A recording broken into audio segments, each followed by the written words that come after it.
बिस्मिल्लाहिर्रहमानिर्रहीम। Welcome to my channel. आज हम डिस्कस करेंगे class 9th chapter number 2 logarithms. इसकी फर्स्ट एक्सरसाइज में हमारे पास एक डेफिनेशन आएगी जिसका नाम हमारे पास होगा साइंटिफिक नोटेशन। साइंटिफिक नोटेशन की डेफिनेशन आ रही the process in which number can be written in the form of a cross 10 raise की power n is called scientific notation.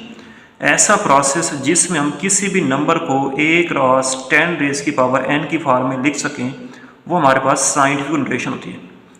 अब इसकी कुछ कंडीशंस हमारे पास होती हैं कि ये जो हमारे पास नंबर होगा a शुरू में ये 1 या 1 से ग्रेटर होना चाहिए, मीन्स पॉजिटिव या नेगेटिव जो भी हो, लेकिन 10 से इसकी क्वांटिटी लेस हो। और ये जो इसकी पावर होगी ये पॉजिटिव भी हो सकती है, नेगेटिव भी हो सकती है और ये ज़ीरो भी हो सकती है, लेकिन ये फ्रैक्शन वगैरह में नहीं हो सकती। तो n बिलोंग्स करेगा जी को। देखें साइंटिफिक नोटेशन होती कि समटाइम्स हमारे पास नंबर जो होते हैं वो बहुत ही बड़े हो सकते हैं और बहुत ही छोटे हो सकते हैं। जैसे अगर मैं देखूं कि मास ऑफ अर्थ कितना होता है तो उसका जो मास होता है हमारे पास वो होता है 6 के बाद 24 जीरोज़ होती हैं ऐसे। अब इनको अगर मैं लिखता रहूं तो काफ़ी टाइम लग सकते हैं, या जब हम कैलकुलेशंस करें तो कैलकुलेशंस हमारे पास बहुत ही छोटी और या बहुत ही बड़ी हो सकती हैं। तो उन चीज़ों से हमें अवॉइड करने के लिए एक शॉर्टकट मेथड यूज़ करते हैं जिसको हम क्या कहते हैं, साइंटिफिक नोटेशन कहते हैं। अब साइंटिफिक नोटेशन जैसे मेरे पास सपोज है यहाँ पे ये 3 6 इसके बाद 5 जीरोज़ आ रही हैं। अब देखें हमारे पास नंबर कौन सा आ रहा है 3 6 और इसके बाद 5 0 आ रही। अब आपने देखना है कि इसका रेफरेंस पॉइंट कहाँ पे आ रहा है। देखें रेफरेंस पॉइंट हम देखने के लिए हमेशा लेफ़्ट साइड से, ये लेफ़्ट साइड आ रही है, लेफ़्ट साइड से पहला नॉन ज़ीरो जो नंबर होगा उसके बाद क्या होगा, रेफरेंस पॉइंट होगा। वो जहाँ भी आए, अगर मैं यहाँ पे इससे पहले 10 ज़ीरो लगा लूँ तो रेफरेंस पॉइंट चूँकि पहला नॉन ज़ीरो नंबर 3 आ रहा है तो 3 के बाद क्या होगा, रेफरेंस पॉइंट होगा। अब जिसका डेसिमल ना हो वो क्या होते हैं, आखिर पे होते हैं। अब आपने क्या करना है कि इस डेसिमल पॉइंट को मूव कराना है, लेके आना है कहाँ पे, रेफरेंस पॉइंट पे। अगर तो ये डेसिमल पॉइंट लेफ़्ट की जाने मूव करेगा तो पावर पॉजिटिव होगी, अगर ये सपोज करें डेसिमल राइट की जाने मूव करेगा तो पावर क्या होगी, नेगेटिव होगी। यहाँ पे हम चूंकि इस डेसिमल पॉइंट को लेफ़्ट की जाने मूव कराएंगे, कितने डिजिट्स आ रहे हैं 1 2 3 4 5 6, तो इसको मैं लिख सकता हूँ 3.6 क्रॉस 10 रेज़ की पावर 6। ये हमारे पास इसकी साइंटिफिक नोटेशन आ रही है कि किसी भी नंबर को हम इस फॉर्म में लिख सकते हैं। ये जो हमारे पास नंबर होगा ये 1 या 1 से ग्रेटर होगा लेकिन 10 से हमेशा छोटा होगा। और ये जो पावर होगी ये पॉजिटिव भी हो सकती है और ये नेगेटिव भी हो सकती है। अब नेगेटिव कैसे हो सकती है, जैसे यहाँ पे मैंने लिखा है 0.000314। अब देखें इसको मैं कैसे लिख सकता हूँ, सपोज यार यहाँ पे 0.000314। अब इसका डेसिमल हम यहाँ पे आ रहा है, रेफरेंस पॉइंट कहाँ पे होगा, लेफ्ट साइड से पहला नॉन ज़ीरो नंबर वो 3 के बाद आ रहे हैं। तो हम क्या करेंगे, इस डेसिमल पॉइंट को रेफरेंस पॉइंट पे लेके आना है। कितने डिजिट्स आ रहे हैं दरमियान में, 1 2 3 4, तो इसको हम लिखेंगे ये 3.14 क्रॉस 10 रेज़ की पावर -4। ये हमने इसको लिख लिया। अब सपोज डेट 0.000198 अब इसका डेसिमल पॉइंट यहाँ पे आ रहा है, रेफरेंस पॉइंट कहाँ पे होगा, लेफ्ट साइड से पहला नॉन ज़ीरो नंबर जो ज़ीरो ना हो उसके बाद क्या होगा, रेफरेंस पॉइंट होगा। तो इस डेसिमल पॉइंट को रेफरेंस पॉइंट पे लेके आए, कितने डिजिट्स आ रहे हैं 1 2 3 4 5 6, तो इसको आप लिख लेंगे 1.982 क्रॉस 10 रेज़ की पावर -6। अगर मैं 1 लाख को लिखूं 1,45,000, इसका डेसिमल नहीं नज़र आ रहा तो आखिर पे होगा। रेफरेंस पॉइंट कहाँ पे होगा, लेफ्ट साइड से पहला नॉन ज़ीरो नंबर 1 के बाद क्या होगा, रेफरेंस पॉइंट। तो इस डेसिमल पॉइंट को यहाँ पे लेके आए, कितने डिजिट्स आ रहे हैं 1 2 3 4 5, तो इसको मैं लिख सकता हूँ 1 क्रॉस 10 रेज़ की पावर 5। ये हमारे पास साइंटिफिक नोटेशन आ रही है। अब जैसे मेरे पास ये नंबर आ रहा है 7.459, इसका डेसिमल पॉइंट भी यही हमें नज़र आ रहा है और रेफरेंस पॉइंट लेफ्ट साइड से पहला नंबर भी क्या आ रहा है, यही आ रहा है। तो ये चेंज नहीं करेगा डेसिमल पॉइंट, तो इसको हम लिखेंगे 7.459 क्रॉस 10 रेज़ की पावर 0। अब हम चलते हैं इसकी फर्स्ट एक्सरसाइज की तरफ। क्वेश्चन नंबर 1 हमारे पास है राइट इन साइंटिफिक नोटेशन। इसको हमने क्या करना है, साइंटिफिक नोटेशन में राइट करना है। इसका डेसिमल पॉइंट हमें यहाँ पे आ रहा है, रेफरेंस पॉइंट कहाँ पे होगा, फर्स्ट लेफ्ट साइड से यूँ मूव करना शुरू करें, पहला नॉन ज़ीरो नंबर ये आ रहा है, तो इसके बाद क्या होगा, हमारे पास रेफरेंस पॉइंट होगा। तो इस डेसिमल पॉइंट को मूव कराएं किस तरफ, राइट की जानिब। कितने डिजिट्स आ रहे हैं दरमियान में, 1 2 3 4, तो इसको हम लिख सकते हैं 5.3407। ये नॉन ज़ीरो नंबर वैसे लिख लें जो भी आ रहे हैं, क्रॉस 10 रेज़ की पावर -4। अब ये मैं इसकी एक्सप्लेनेशन ज़रा खुद लिख रहा हूँ ताकि ये क्वेश्चन कम से कम 1 से 2 लाइन इसकी सोल्यूशन की आ जाए, वरना इसको हम डायरेक्ट भी लिख सकते हैं। अब इसका दूसरा क्वेश्चन हमारे पास आ रहा है 534, इसके बाद 5 ज़ीरोज़ आ रही हैं, तो इसका डेसिमल पॉइंट हमें वैसे बुक्स में नहीं आ रहा, तो क्या होता है, आखिर पे होता है। अगर ना हो तो डेसिमल पॉइंट आखिर पे होते हैं। अब रेफरेंस पॉइंट कहाँ पे होगा, लेफ्ट साइड से पहला नॉन ज़ीरो नंबर। तो अब हम क्या करेंगे, इस डेसिमल पॉइंट को रेफरेंस पॉइंट पे लेके आएंगे। कितने डिजिट्स आ रहे हैं, 1 2 3 4 5 6 7। अगर डेसिमल पॉइंट लेफ्ट की जाने मूव करेगा तो पावर पॉजिटिव होगी, तो लिख लें 5.34 क्रॉस 10 रेज़ की पावर 7।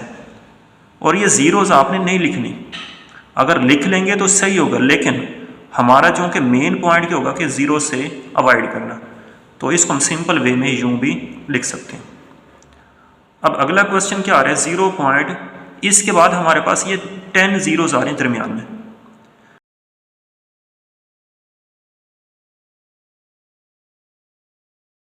ज़ीरोज़ आ रहे हैं, तो ये जो हमारे पास 1 आ रहा है, ये नॉन ज़ीरो आ रहा है। इसके बाद क्या होगा, रेफरेंस पॉइंट। तो इस डेसिमल पॉइंट को रेफरेंस पॉइंट पे लेके आए।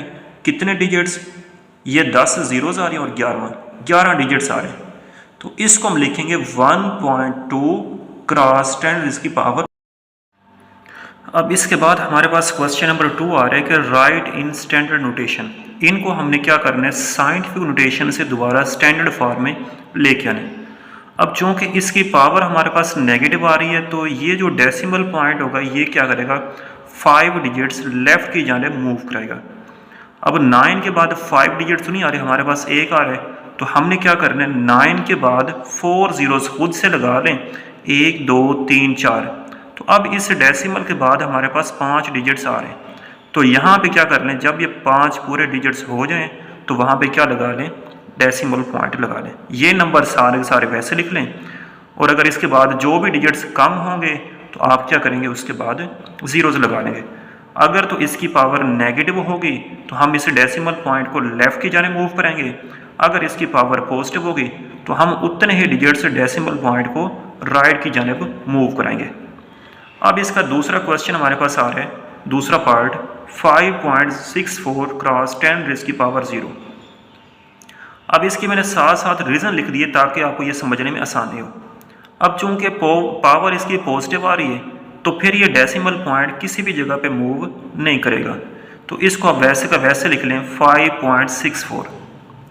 थर्ड पार्ट हमारे पास आ रहा है 6.53 क्रॉस 10 रेज़ की पावर -6। अब चूँकि इसकी पावर नेगेटिव आ रही है, तो ये जो डेसिमल पॉइंट आ रही है 6 डिजिट्स लेफ़्ट की जानिब मूव करेगा। अब डेसिमल के बाद तो एक ही डिजिट आ रहे हैं, 5 मज़ीद नहीं आ रहे, तो क्या करेंगे, 6 से पहले 5 ज़ीरोज़ लगा लें, 1 2 3 4 5 ज़ीरोज़ और ये 6, टोटल कितने हो गए, 6 हो गए। तो यहाँ पे डेसिमल लगा लें, तो ये हमारे पास क्या आ रहा है, इसकी स्टैंडर्ड नोटेशन आ रही है। अगला पार्ट देखें, ये हमारे पास क्या आ रहा है, 3.1415 क्रॉस 10 रेज़ की पावर 9। अब चूँकि इसकी पावर पॉजिटिव आ रही है, तो इस डेसिमल पॉइंट को राइट की जानिब मूव कराएं। तो since power is positive, so decimal point will move right 9 digits. तो इसको हम कैसे लिखेंगे, इसको हम, सॉरी मैंने यहाँ पे लिखा नहीं, अब डेसिमल के बाद तो 4 डिजिट्स आ रहे हैं, 9 तो नहीं आ रहे, तो इसको आपने क्या करना है 3 1 4 1 5 और उसके बाद क्या करें 5 जीरोज आप खुद से लगा लें, तो ये हमारे पास उसकी स्टैंडर्ड नोटेशन आ रही है। अब इसके बाद क्या आ रहा है हमारे पास क्वेश्चन नंबर 3, इसको आपने क्या करना है, ये हमारे पास क्वेश्चन गिवन है, इसको आपने साइंटिफिक नोटेशन में कन्वर्ट करना है।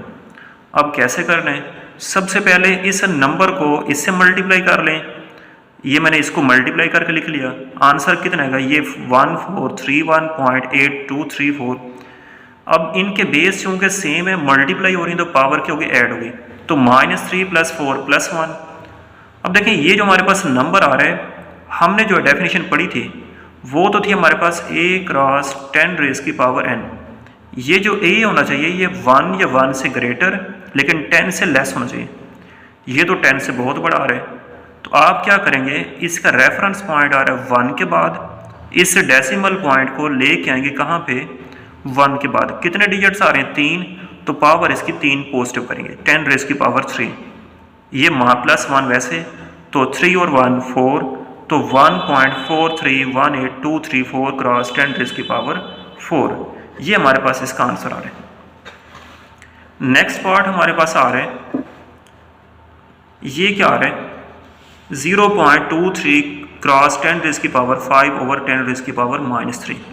इस पावर को ऊपर लें 3 प्लस होगी, फिर दोनों पावर को ऐड करेंगे 8 होगी, लेकिन ये जो नंबर आ रहा है मेरे पास वही ये 1 से छोटा आ रहा है, तो मैं क्या करूँगा, इसका रेफरेंस पॉइंट यहाँ पे आ रहा है। अब डेसिमल पॉइंट क्या कर रहा है, राइट की जाने मूव कर रहा है, तो फिर इसकी पावर क्योंकि नेगेटिव होगी। अगर डेसिमल पॉइंट यहाँ पे राइट की जाने मूव करेगा तो पावर नेगेटिव, अगर लेफ्ट की जाने मूव करे तो पॉजिटिव। तो कितने डिजिट्स मूव करे राइट की जाने 2, तो 10⁻2। तो इन दोनों को पावर को ऐड करें, आंसर कितना होगा 10⁻6 होगा। और इसको मैं स्टैंडर्ड नोटेशन में कैसे लिख सकता हूँ, चूँकि इसकी पावर 6 आ रही है तो ये डेसिमल क्या करेगा 6 डिजिट से राइट की जाने मूव करेगा। 3 के बाद 6 डिजिट्स नहीं आ रहे, मीन्स 5 मज़ीद होने चाहिए, तो 5 जीरोस खुद से लगा लें, ये मैंने लिख लिया, तो इसकी हमारे पास स्टैंडर्ड नोटेशन आ रही है। और इस क्वेश्चन को हमने लिखना भी किस फॉर्म में था, स्टैंडर्ड फॉर्म में था। अब अगला पार्ट्स हमारे पास आ रहा है, इसको हमने किस में लिखना है, इस पार्ट्स को हमने लिखना है स्टैंडर्ड नोटेशन में। स्टैंडर्ड नोटेशन में ये इसको मैंने लिखा है, ये दोनों का मतलब एक ही आ रहा है एब्रीविएशन। अब आपने क्या करना है, इसकी चूँकि पावर कितनी आ रही है 10 आ रही है, तो ये डेसिमल क्या करेगा 10 डिजिट्स राइट की जाने मूव करेगा। अब डेसिमल के बाद कितने आ रहे हैं 1 2 3 4 5 6 7, 3 नहीं आ रहे, खुद 0 लगा लें, तो ये हमारे पास यूँ भी लिख सकते हैं। लेकिन हम ये जानते हैं कि कोई भी नंबर हमारे पास मुकम्मल डिजिट गिवन हो लेकिन शुरू में 0 हो तो उसकी कोई भी वैल्यू नहीं होती, तो इसको आप काट के यूँ भी लिख सकते हैं ये वाले नंबर। अगला हमारे पास आ रहा है, इसको हमने क्या करना है स्टैंडर्ड फॉर्म में राइट करना है। अब स्टैंडर्ड फॉर्म में क्या करना है, सबसे पहले इसको ऊपर लेके आएँ, ये नीचे पावर 3 पॉजिटिव तो ऊपर आके -3, तो ये दोनों की पावर सेम तो -6 लिख सकते हैं, और इन दोनों को मल्टीप्लाई कर लें तो इसका आंसर होगा 12915.783। अब देखें इनकी पावर को ऐड करूं तो -6 होगा, लेकिन ये जो हमारे पास नंबर आ रहा है ये तो 1 से बहुत बड़ा आ रहा है, तो आप क्या करेंगे, इसका रेफरेंस पॉइंट कहाँ पे आ रहा है 1 के बाद, इस डेसिमल पॉइंट को मूव कराएं कहाँ पे रेफरेंस पॉइंट पे, कितने डिजिट्स 4 डिजिट्स, तो पावर इसकी लिख लें, मीन्स इसको अच्छा इसको ना हमने स्टैंडर्ड फॉर्म में लेके आना है, तो यहाँ तक लिख लिया। अब इसकी पावर कितनी आ रही है -6 आ रही है, पावर कितनी आ रही है -6, तो आप क्या करेंगे इस डेसिमल पॉइंट को 6 डिजिट से लेफ्ट की जाने मूव कराएं, तो डेसिमल के बाद कितने डिजिट्स आ रहे हैं 1 2 3 4 5, छठा नहीं आ रहा, 0 लगा लें और वहाँ पे उस डेसिमल को राइट कर लें। अब इसका क्वेश्चन नंबर 4 हमारे पास गिवन है कि अगर हम एक बार पहला कलमा पढ़ें तो हमें कितना टाइम कंज्यूम लगता है, अगर सपोज करें 5 सेकंड हम उसमें कंज्यूम करें, 5 सेकंड में हम एक बार कलमा पाक को रिसाइड करें, तिलावत करें तो हमें 5 सेकंड लगते हैं। अगर हम उसको 1 मिलियन टाइम्स बार पढ़ें तो हमें कितना टाइम लगेगा, और उस टाइम को आपने किस में कन्वर्ट करना है, डेज में। तो देखें, एक बार रिसाइड करें तो 5 सेकंड लगते हैं। 1 मिलियन टाइम्स रिसाइड करें मीन्स 1 मिलियन होता है 10 लाख का, तो इस 5 को 10 लाख से मल्टीप्लाई करें तो ये बनेगा हमारे पास 50 लाख। 50 लाख इसका आंसर होगा। अब ये आए हमारे पास इतने सेकंड्स आ रहे हैं, 50 लाख सेकंड हमें लगेंगे। अगर हमने सेकंड को मिनट में कन्वर्ट करना हो, चूँकि 1 मिनट में कितने सेकंड होते हैं, 60, तो फिर हम उसको डिवाइड करेंगे 60 पे। ये जो हमारे पास 50 लाख होगा, इसको हम एक बार 60 पे डिवाइड करें तो ये सेकंड से कन्वर्ट होगा किस में, मिनट में। अगर मैं इसको दोबारा 60 में डिवाइड करूं, चूँकि 1 घंटे में कितने मिनट होते हैं, 60, तो फिर ये कन्वर्ट होगा किस में, आवर्स में। तो 2 बार इसको मैंने डिवाइड किया 60 पे, तो ये सेकंड से मिनट और मिनट से आवर्स में कन्वर्ट हो गया। तो फिर इसका आंसर आ रहा है 1388.88। अगर मैं इस आवर्स को डेज में कन्वर्ट करूं, चूँकि 1 day is equal to 24 hour, तो आवर्स को डेज में कन्वर्ट करने के लिए 24 पे डिवाइड करेंगे, और डेज को आवर्स में कन्वर्ट करने के लिए 24 से मल्टीप्लाई करते हैं। तो इसको 24 पे डिवाइड करें, इसका वैसे आंसर हमारे पास आ रहा है 57.87 डेज। लेकिन वो कह रहा है कि आपने डेसिमल को इग्नोर कर दें, डेसिमल पॉइंट्स को इग्नोर कर दें, तो इसको छोड़ दें, बाकी हमारे पास आंसर कितना होगा, 57 डेज में हम इसको कंप्लीट कर सकते हैं। तो ये हमारे पास इसका आंसर आ रहा है। अब इसके बाद वो कहता है कि क्वेश्चन नंबर 5 हमारे पास गिवन है कि सन और अर्थ के दरमियान कितना डिस्टेंस आ रहा है। ये हमारे पास उसका डिस्टेंस आ रहा है माइल्स में। दूसरा, उसकी अर्थ की स्पीड कितनी आ रही है, वो हमारे पास ये आ रहा है 1.8600 क्रॉस 10⁻⁴ माइल्स पर सेकेंड। ये उसकी स्पीड हमें गिवन है। आपने ये क्या करना है कि उस टाइम को कैलकुलेट करना है। तो हम एक फार्मूला जानते हैं कि velocity is equal to v is equal to d/t। d क्या होता है, डिस्प्लेसमेंट। d अगर हम कैलकुलेट करें तो इस t को इधर मल्टीप्लाई करें, vt is equal to d। तो इस d को मैं s से भी लिख सकता हूँ, s is equal to vt। हम ये फार्मूला यूज़ कर रहे हैं, t फाइंड करना है, v को इधर डिवाइड कर लें, t is equal to s/v। ये हमारे पास s की वैल्यू हो, ये हमारे पास v की वैल्यू हो। तो इसका वैसे हमारे पास आंसर आ रहा है, इन दोनों को डिवाइड करें तो ये आंसर होगा, इसको ऊपर लेके आए -5, तो इसका हमारे पास ये आंसर आ रहा है। अब आपने क्या करना है कि इसका जो हमारे पास आंसर आ रहा है, ये 10⁻²। अब चूँकि इसकी पावर 2 आ रही है तो डेसिमल क्या करेगा, 2 डिजिट से राइट की जाने मूव करेगा। तो इसका हमारे पास जो टाइम आ रहा है वो 501.21 सेकेंड आ रहे हैं। अगर हम इन टाइम को मिनट्स में कन्वर्ट करें तो 60 पे डिवाइड कर लें, 60 पे डिवाइड करें तो ये हमारे पास t is equal to 8.53 minutes हमारे पास आ रहे हैं। तो ये था हमारे पास आज का क्वेश्चन। इसमें हमने एक्सरसाइज 1.1 को कंप्लीट कर लें।